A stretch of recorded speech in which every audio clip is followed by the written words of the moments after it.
Hi, I am Celestina, Elijeko Foundation's in-country rep for Ghana. In 2020, I lost my dad because he needed emergency care, but I couldn't do anything to help. I realized how important it is to be able to help people who are experiencing a medical emergency.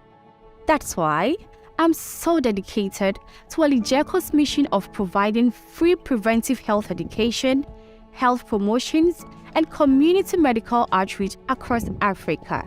Elijeko Foundation is a non-profit organization that employs a community and evidence-based approach to health education. By working with healthcare providers and networks, we are creating a platform that promotes health education, CPR, and first aid skills. Explore our website today to learn more about what we do and what you can do to help. By working together to promote healthcare education, we can build a stronger and healthier Africa.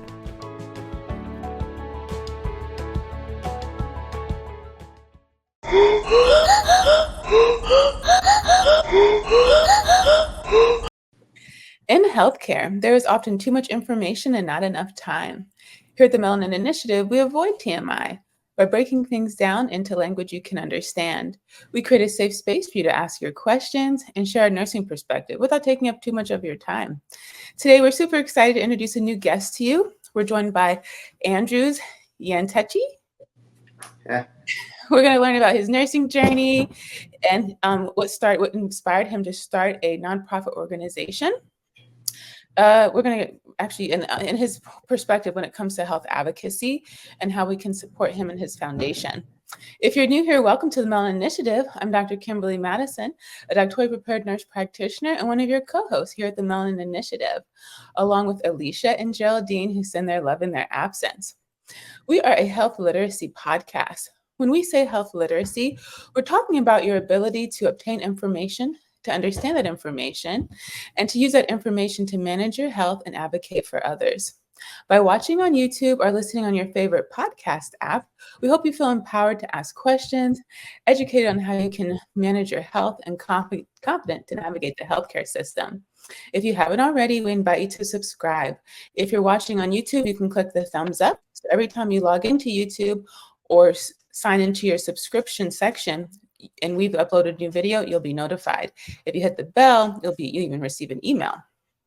If you're listening on any of your favorite podcast apps, you can follow, subscribe there, and leave a comment or two. It helps the algorithm know that this information is important so that when people like you are looking for information like this, it'll show up in their search much sooner. Remember, this show is for educational purposes only. The opinions expressed here are our opinions alone. They're not a representation of any of our affiliations. If you're experiencing a medical emergency, you should seek medical attention and medical guidance from your healthcare provider. If you're having a physical emergency, you can call 911. If you or someone you know might be having a mental health emergency, you can call 988. Andrews, welcome to the Melanin Initiative. Ma'am, thank you so much for having me. It's amazing just to be here with you, Dr. Madison. Yeah, so let me tell the audience real quick, even how we met, right? So you're quite active on social media, which I'm a big fan of, and I talk about all of the benefits as clinicians on how it allows us to reach the public, to provide education, to correct misconceptions and myths, and to inspire the next generation of people who want to be a clinician as well.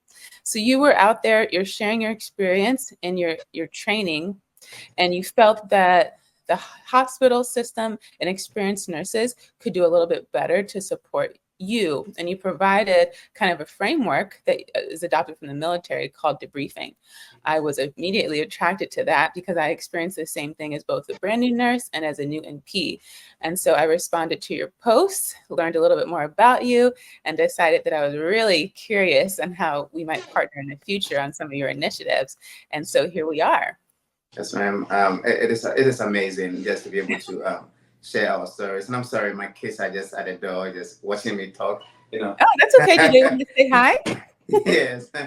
Yeah. But it's been a wonderful journey, and thank you so much for seeing my story and responding to it. I think we all have a lot to share And I say to people that life is a journey, and the journey we keep learning, So I'm always happy to open myself to learning. Yes. Yeah. So speaking of journey, tell us yours. Where are you from, and how did you end up in healthcare? Okay, so my journey to healthcare is not straightforward. So I was born and raised in Ghana, West Africa. I did computer science, but I met a lady when I was going to college back in Ghana. She looked at me and she said, "Become a nurse or become a doctor." And I'm like, "No." At that time, IT was the top shot. Girls like you if you are into IT. So all my mind was set on being an IT guy. And never thought of being in healthcare. But then I came to the United States, lived in Minnesota, and did a few IT jobs. I decided to join the Navy. And when I joined the Navy, they couldn't give me anything in IT because I was not a US citizen at that time. So they gave me a hospital corpsman. I'm like, "What is hospital corpsman?" But then I learned it's like a medic in various hospital settings. And when we went, our training was really, really great. And I enjoyed every bit of it. And I'll talk about how it led to me starting my nonprofit in Ghana. But just becoming a nurse in 2015, I had my first child, Eliana. She aspirated meconium. And back, even though as a corpsman in the Navy, I still wanted to get back to IT. But the nurses took very good care of her when she was admitted in the NICU at Walter Reed in 2015. I would just go there and just watch them do wonders with my daughter. And then I made up my mind to become a nurse from there. Yeah. So we are a health literacy podcast. So sometimes I interject with definitions just to make sure our audience doesn't get lost and to demonstrate how they can do that when they're navigating the healthcare system or interacting with other clinicians. So you mentioned the word aspiration, and that's when anything that's not air basically ends up in the lungs. And so in that case, it was meconium. Do you want to explain to the audience what meconium is and the NICU? So the basic thing is that babies, they do their own business, when they're in the womb. And when she was coming out, I think she was a little bit stressed, so she swallowed, her own feces and everything in the mother's womb. Yeah, so she had to spend about 7 days in the NICU. Yeah. And the NICU is clinic for babies, babies. That is the simplest term. Yeah. Yeah, neonatal intensive care unit. Mm-hmm. It's a beautiful unit, very passionate nurses. Unfortunately, sometimes children have to start their lives there, and it can be a very stressful time for parents. And some people, when they retire, they volunteer their time holding the babies. It was amazing. I just loved watching them, and that was when I decided I want to become a nurse too. Yeah. Okay, and so then, what was that journey like? Nursing school. It has been wonderful. You see, I have a little bit gray hair, so going to school at this age wasn't easy, and I have 3 children, like very very young. So, but I have a very strong support system. My wife, so she helped me out, and I went to George Washington University here in the DC area. The class was intense, but we had great professors, that helped us through the journey, and it was a very good journey, and I've loved every moment of being a nurse. I work in the emergency room, and I'm having a great time learning, yeah. That's wonderful. Yeah, that's another thing we have in common. I'm a GW alumni 2 times. Oh, rising high. Yeah. And so you're in school now, right? No, well, I'm waiting for them to give me admission decision for their FNP program, so I'm waiting, yeah. But I've been out of school for 2 years now. Yeah. Okay, and this is for the fall? Yes. And so that post that you wrote on LinkedIn, do you want to just give us a little background on that? About the trauma experience. So when I went to the emergency room as a new grad, orientation doesn't really take too long, and we need people, so you're pushed on the floor and you kind of learn as you go. But I don't know, I think a part of me sometimes love being busy, love seeing bloody things. But then when I get an actual sick patient, I kind of fall back a little bit, because this person is sick, you're doing so many things. And in our emergency room, we are a freestanding ER. So we have just 2 nurses and a charge nurse, So when somebody comes in very, very sick, you are required to do a lot. And I make sure that my patient is safe, but sometimes I feel like, wow, man, I need more skills, I need more information. So I took supplies home and learned some of the things that we'll do, because the last thing you want is to be caught in the middle of trying to save a patient's life and not knowing what to do, and I actually got sent to go experience more sick patients in the trauma just to get more, and I had to put myself out there. I'm like, man, I do great with these patients. My patients love me, but sometimes I think I need help, and it's been my hospital. They've been very supportive. I'm trying to push more, but then it's been a great learning experience. But I think one of the things was accepting that I needed help, accepting that these are the things that I need to keep practicing on, because our freestanding ER, we don't have any support, we don't have anesthesia, we don't have respiratory therapy, you are all everything. So the nurses in our freestanding ER, we do everything. So I needed to be more, abreast with the things that we do in the emergency room when we do get sick people. Yes. Kudos to you. For those who don't know, especially if you've only seen an ED connected to a hospital, you might not know that there are some places in the country where they're not connected to a hospital. Mm-hmm. And that's what he's referring to as freestanding. And so, yes, you're limited on who you can call for help, on your resources, how quickly you can get results back.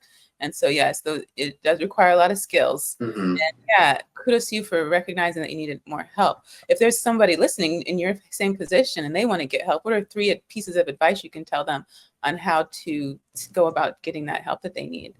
Okay, so in Ghana, we say that if somebody is trying to make a path, they don't know that their back is not straight, so it takes somebody to tell you that, hey, you think you're going straight, but maybe you're going zigzag, so just readjust yourself. So I want people to be open to people coming to them and providing them constructive feedback. Sometimes it's very difficult myself to, sometimes my ego comes in. I'm like, I know what I'm doing is right, but I just think that I would advise everybody to open themselves up for feedback, for people to allow people to criticize them, and also just be willing and open up to ask for help, because this is not computers, this is not zeros and ones, this is somebody's life, somebody's family member. So the worst thing you can do is not know how to do something and still push to do it because of your pride and kill somebody, So I just want people to be willing to go and ask for help, and also be willing when people come to them and say, hey,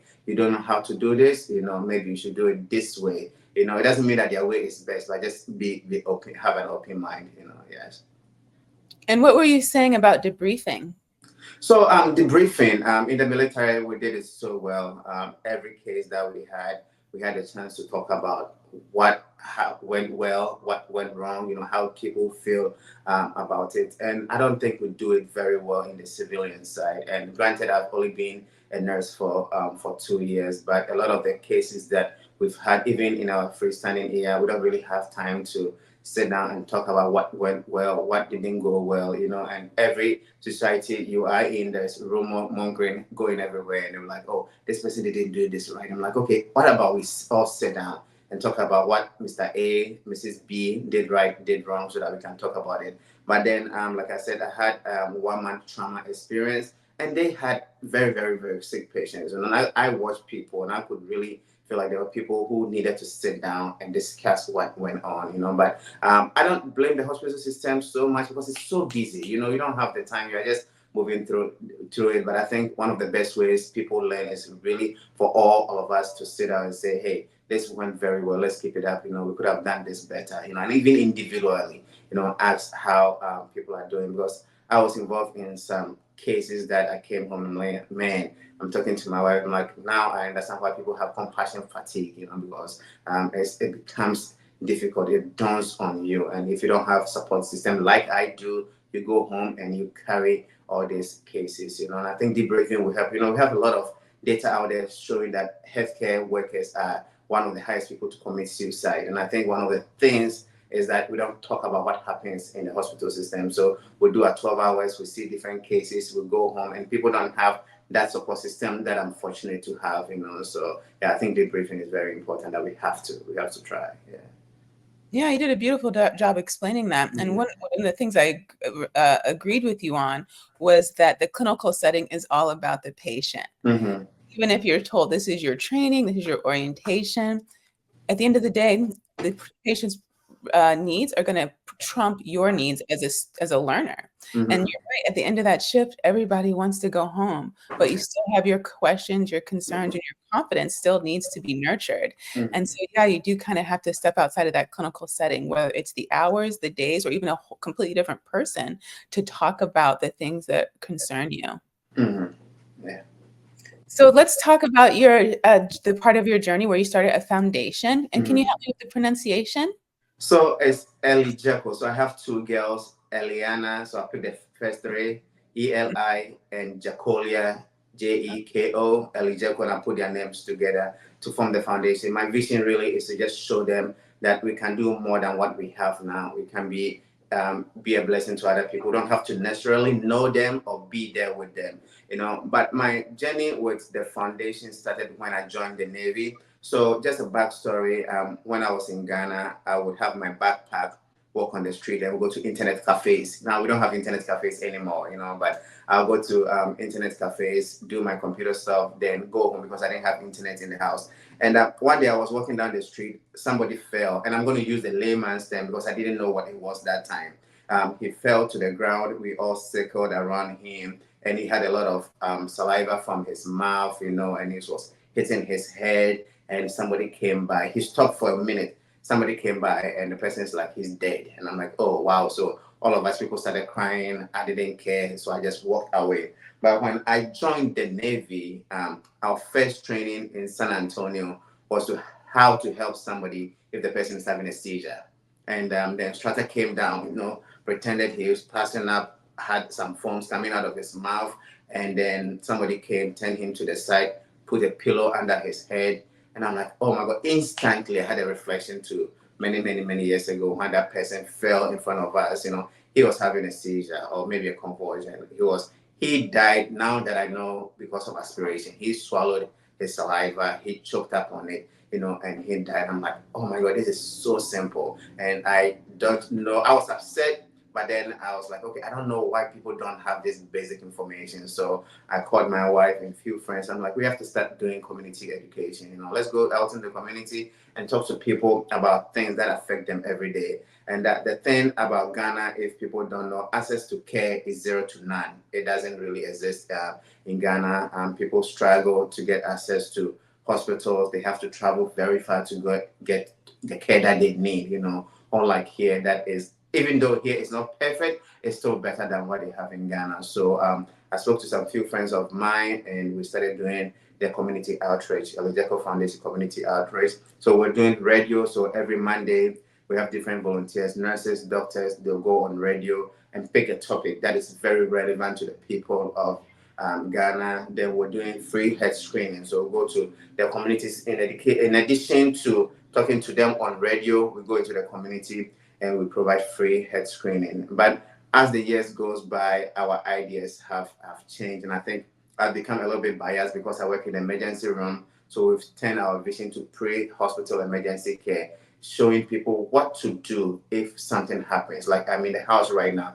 If myself or my wife become unconscious, what can my children do whilst they are waiting for 911 to come? And I think here in the US, the response time is 5 minutes. Ghana is 20 minutes by the traffic, and the road network and everything. So if we are to wait for the ambulance service to get there, the person would die. And research have shown that timely, quality CPR can save people's lives. So we're doing pre-hospital emergency care. We're teaching people how to do CPR, just hands only CPR. We are doing trauma training. So Department of Defense has this program, Stop the Bleed, and we are doing Stop the Bleed program in Ghana, and we're just teaching people how to do basic trauma care, and I love stories. I had a very good friend in school about 4 years ago who had a road accident. He survived the accident, but died by the time he got to the hospital. And when I watched the video, I told my wife, like, man, the people trying to help him were the ones that killed him because of how they had him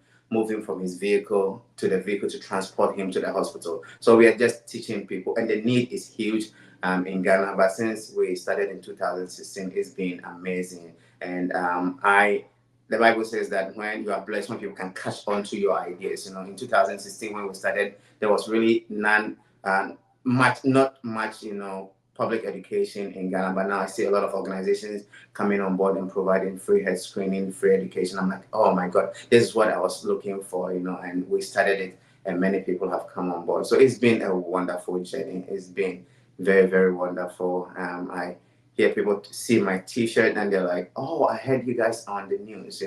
I walked to a bank and the security guy was like, oh, I watch you guys on TV. Somebody came here, almost died, and I was able to help the person. And I'm like, okay, this is what I live for.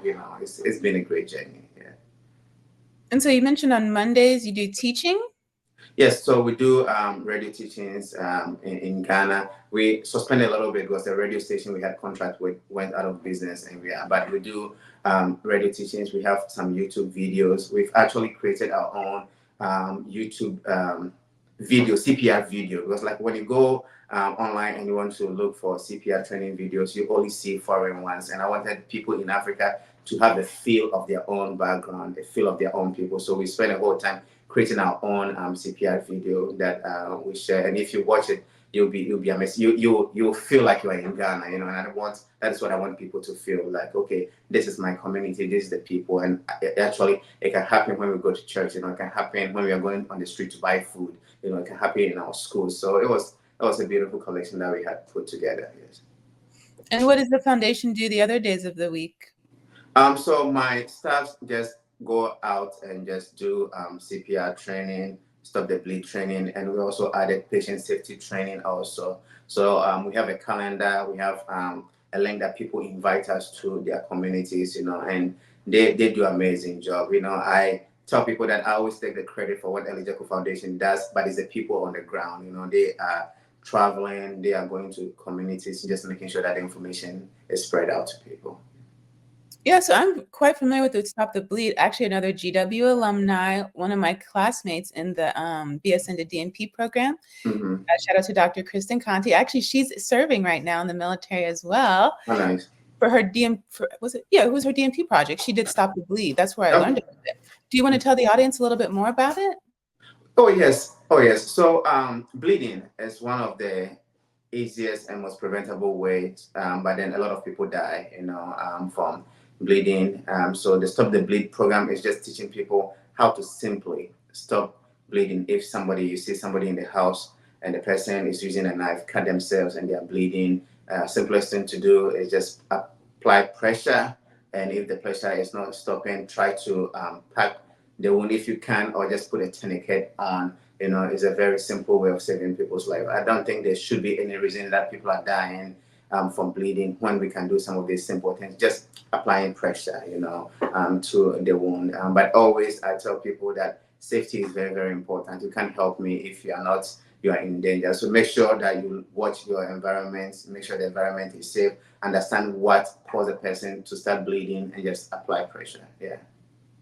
From my understanding, I think it was inspired by kind of like the increase in gun violence, and it was public to have those skills while waiting on first responders to come on. Mm-hmm. Yes. And I know they do a big thing here at Inova.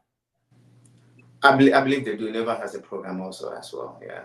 But my organization is accredited by DOD as an educational center in Ghana. So. Oh, wow. So you have the CPR, so you can help with heart and brain, right? And respiration. And you have Stop the Bleeding. You can stop with bleeding. And have you thought about anything for mental health? We haven't. It's been something that we've discussed, but like I said, our journey has been different, and we're just trying to fine tune what we are doing. And I think most of our vision is based on the need in Ghana, because we serve the people in West Africa, and the biggest thing is the CPR education is very, very important. It's funny, but even healthcare workers in Ghana are not required to have BLS certifications, so that is something that we are doing. So we're actually doing the in-hospital CPR training, and then the pre-hospital CPR training, and then we are doing the Stop the Bleed. But then also another big issue in Ghana is patient safety. There's really nobody responsible for patient safety in Ghana. Here in the US, we have different organizations. There's none in Ghana. So we started talking about patient safety, and we are working with the Patient Safety Movement Foundation. They are based in California. They are giving us some guidelines on how we can go out into the hospitals and start training people to be advocates for patients, and so that is the things that we're doing. I've had people come to me and talk to me about mental health, so we would look at it in the future, but I kind of want to focus on what we can do and make sure that we perfect it before we move to something else. That's awesome. You're doing a lot of hard work. Yes, ma'am. Thank you. What parts of Ghana? So we do everywhere, but I'm from Kumasi. It's about 5 hours away from the capital by road and 30 minutes by flight, but we've traveled up and down of Ghana. I was in Ghana in April. We spent a whole month. We traveled from Accra to Western Region, like 12, 15 hours drive.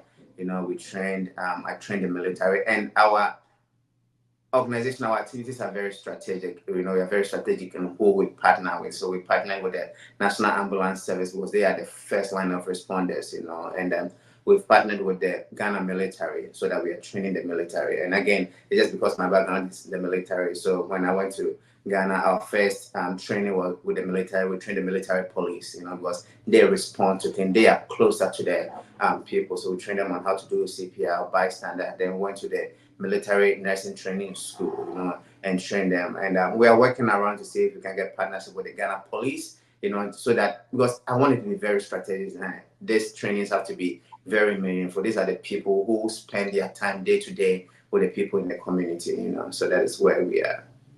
You're doing very important work. Yeah. Have you faced any barriers?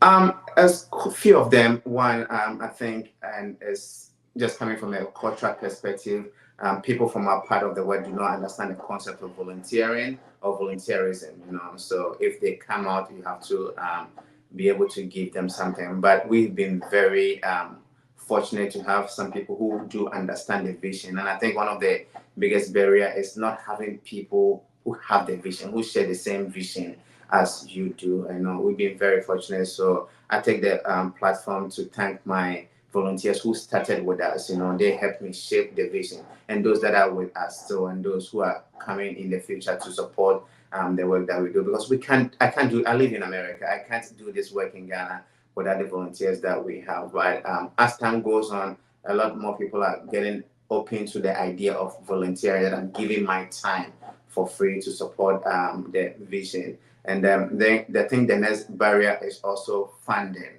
But I wouldn't even call it barrier per se, because it's something that I structure. So I am a Christian. I believe in paying tithe, but I believe that I pay my tithe through my nonprofit. So my wife and I, we agree that the money that we are saving, whatever we do, we are going to use some to support the nonprofit. So since we started in 2016, I've not gone out to seek for donations from anywhere. The funding is coming from me and my wife, and I think that was small boy's vision. My vision was very small, and now the organization is expanding. I'm like, man, I don't think I can do this anymore on our own, so because we have like 4 or 5 events a month. We have to travel. There's a need for a vehicle. And when we started, we didn't have a need for an office. Now we have a need for an office.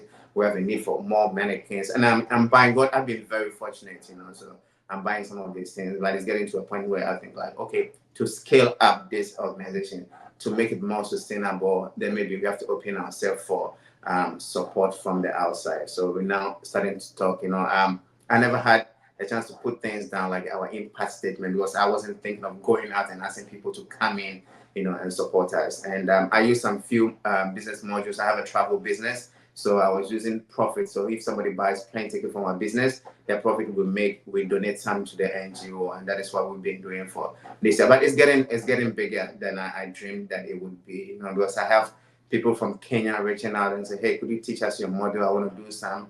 People in Nigeria saying that, could you send us some mannequins, could you send us some mannequins and teach us how to do this so that we can do it? So there's not a small Ghana vision. This is an African vision. This is an international vision. And people see our CPI video and like, we want resources. So I think I need to open myself up, and get the right things done so that people can come on board to support. So those are the 2 basic challenges that we have. And I think the next one will be the system in Ghana. The bureaucratic system is very, very huge. So sometimes when you want to get things done, it becomes very difficult. That if you don't take care, you get discouraged and just want to stop. And I don't think it's only Ghana; it's everywhere.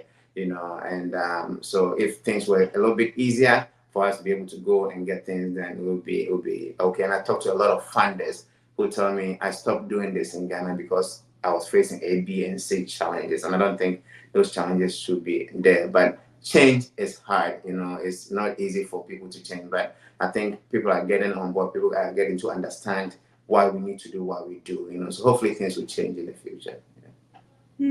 Yeah, and so you started mentioning some things that you need. If you could just kind of, how can we support you, like immediately and also over the course of time?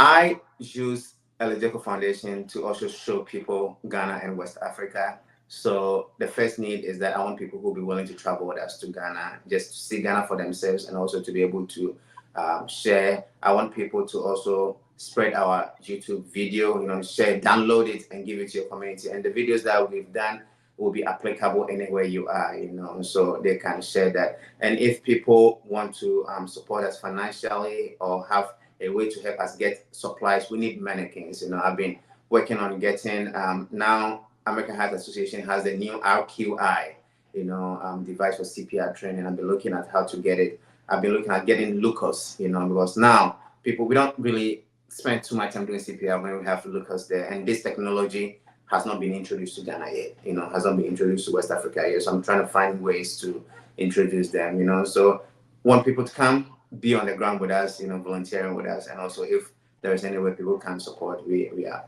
all open to it, yes. Are these lists of needs on the website? No, not yet. I think maybe we should consider putting it there, I'm just always very careful, in asking, and I want people to understand, see the vision, see what we've done, and then we'll go on from there. Yes. Well, I think you've done a beautiful job laying out your vision, and you've listed all the reasons why it's important that this sort of initiative goes forward. And I think, at least here, based on our culture here, we understand that.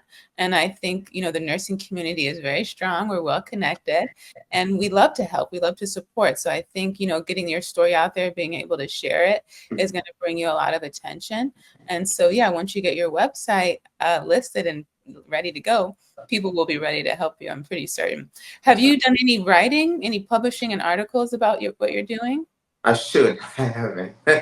I should. And there's few news articles in Ghana, a few magazines here. I think I was featured in ENA, Emergency Nurses Association, about the work that we've done. GW has been very, very supportive. They publish us in their newspapers and stuff. But this is, like I said, this is a very small vision that I didn't think was going to blow, but I'm grateful for the work that we've done. I'm always inspired by the people that we are able to touch. I get text messages, and say, hey, I was in church today, somebody fell out and I was able to do CPR. Thank you. How can I volunteer? So all those stories, are very meaningful. And our community outreach is not impacting just poor people, the rich. I have one former ambassador saying that, hey, my wife almost died if I didn't know how to do CPR from the video that I watched from you.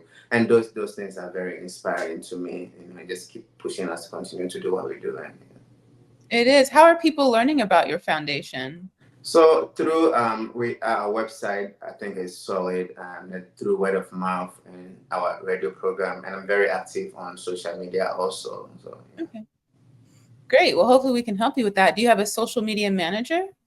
No, my assistant, she does everything, so I think we are just a jack of all trades, but we are learning, we are bringing more people also on board to help. Yeah, so we'll love any assistant that we can.